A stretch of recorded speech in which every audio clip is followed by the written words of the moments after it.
Gastos públicos, uma máquina sem controle. Quando o cidadão brasileiro pergunta por que o Brasil, um país tão cheio de riquezas, não consegue conferir ao seu povo uma vida mais digna, pode ouvir várias respostas que perpassam os campos político, administrativo, ético e econômico. Não há dúvidas de que o potencial econômico de uma nação pode ser anulado por gestões marcadas pela incompetência, pela omissão, pela corrupção ou por fatores imponderáveis, como grandes tragédias naturais ou conflitos armados. No caso específico do Brasil, uma das principais causas de o país ainda não ter retomado o caminho do desenvolvimento para criar as condições adequadas para a garantia do bem-estar de sua população está na irresponsabilidade com os gastos públicos e leniência com a corrupção. Essa falta de controle, que contraria os princípios da gestão eficiente, não é recente, porém vem se agravando.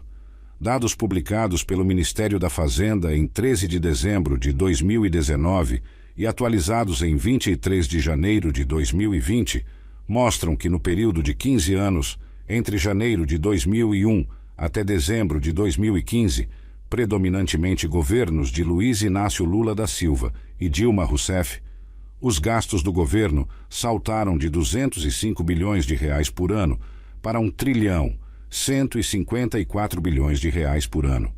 O incremento dessas despesas foi de extraordinários 463%, o correspondente a 2,77 vezes a inflação do período medida pelo IPCA, de 166,9%, exame 13 de dezembro de 2019, Instituto Millennium.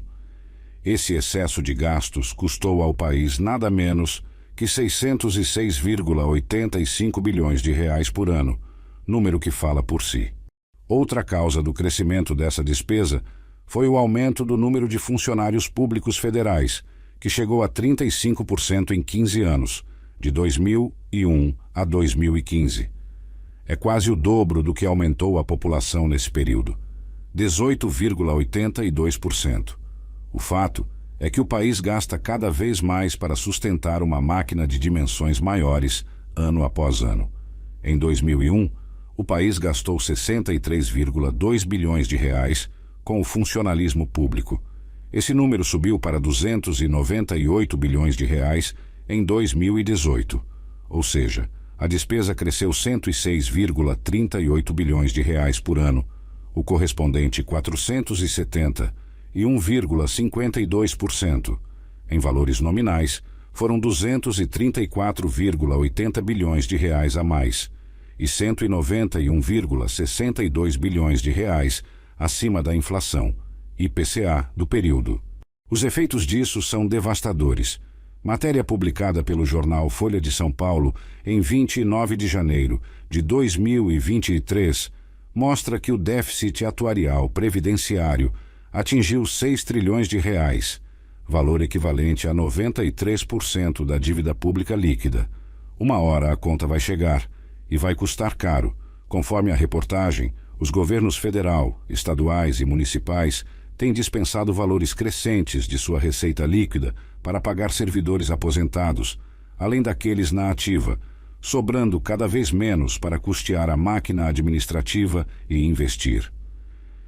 Em pouco mais de 3 décadas, segundo cálculos do especialista em contas públicas Raul Veloso, citados na matéria, a despesa previdenciária da União disparou de 19,2% do total do gasto para 51,8%. Por outro lado, caiu de 33,7% para apenas 3,1% o total que o governo federal dispõe para os gastos discricionários. Resultado: os investimentos relativos a 2023 foram reduzidos de 16% para 0,3%, conforme matéria publicada pelo jornal Folha de São Paulo, edição de 30 de janeiro de 2024, página A16. A situação não é melhor quando se analisa a curva dos gastos primários da União. No período compreendido entre 1997 e 2002, portanto no governo Fernando Henrique Cardoso, os gastos primários cresceram 0,6 ponto percentual do PIB, o que hoje corresponderia a 62,53 bilhões de reais por ano. De 2002 até 2015, final do governo Dilma, já estávamos em 19,5% do PIB, o que hoje corresponderia a um aumento de 260 bilhões de reais por ano.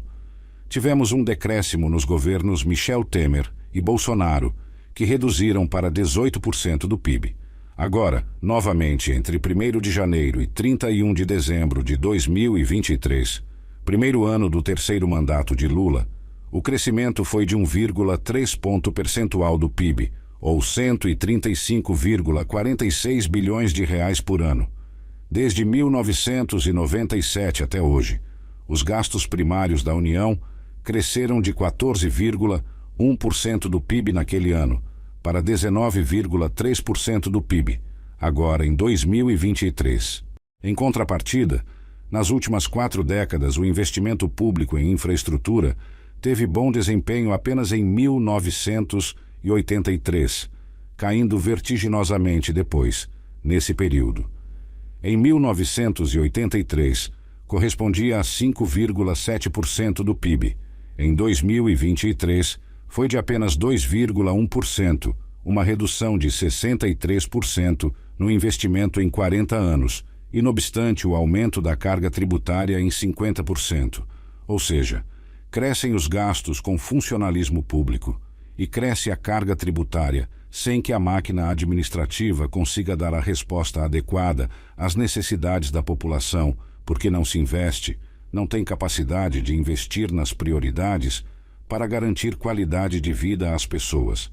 Se desperdiça tanto dinheiro público que não sobram recursos para investimento, onde deveria ser prioritário, por exemplo, investir em educação, segurança, saúde, saneamento e habitação.